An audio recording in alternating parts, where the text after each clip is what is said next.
So, hello everyone. I'm Rudy B. Sabate Jr. and for today's video guys is I'm going to show you how to use Microsoft Excel by performing arithmetic operations, sorting data, and creating a chart. So, first thing you do is you find or you search Excel. So, iyan po. So, once na nakita nyo po yung or na-open nyo na po yung Excel is pindutin nyo lang po yung blank workbook. Since nakagawa na po ako, i-open na lang po natin siya. So, yan po yung nagawa ko. So, ang una lang po natin gagawin is sa letter A, we will going to write numbers. And letter B, we will put text. Letter C, we will put addition. Yung letter D, we will put subtract. And E, we will put multiplication. And F, we will put division. So, ang next step po natin is sa numbers po tayo. Any numbers po is pwede.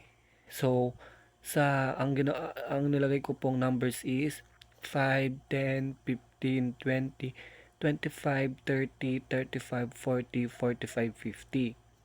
So, yan po sa numbers. Any numbers po na kahit ano po nating ilagay pwede po. Then, next is sa text.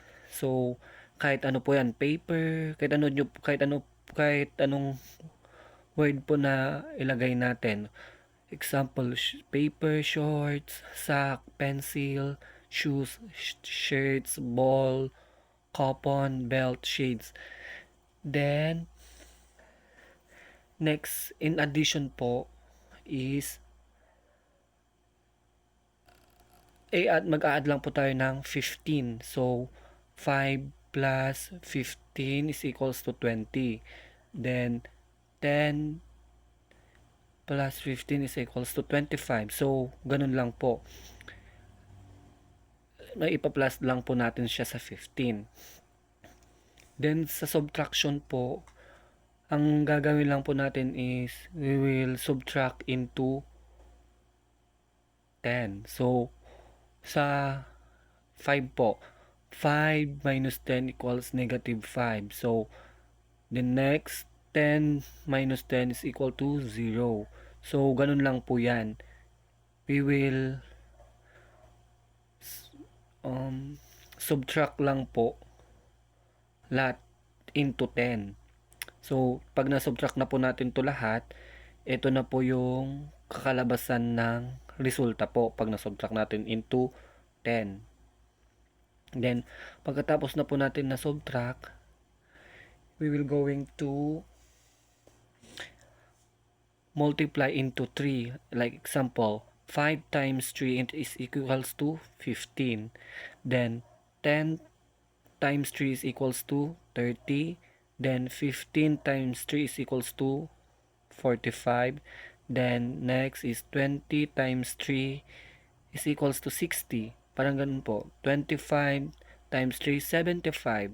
So, in these numbers po na nilagay natin, is ita times lang po natin siya into 3 sa multiplication po. Then, pagkatapos natin i-multiply, we will go to division. So, division po. Ang gagawin lang po natin is i-divide po natin siya into 5. So, parang ganun po. 5 divided 5 is equals to 1. 10 divided by 2 is 5 is equals to 2.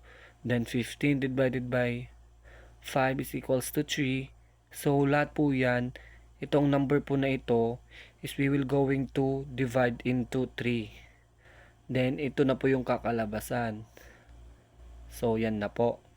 And so, kung nagets nyo po, ito po yung paggawa ng Microsoft Excel by performing arithmetic operation, sorting data, and creating a chart. Thank you.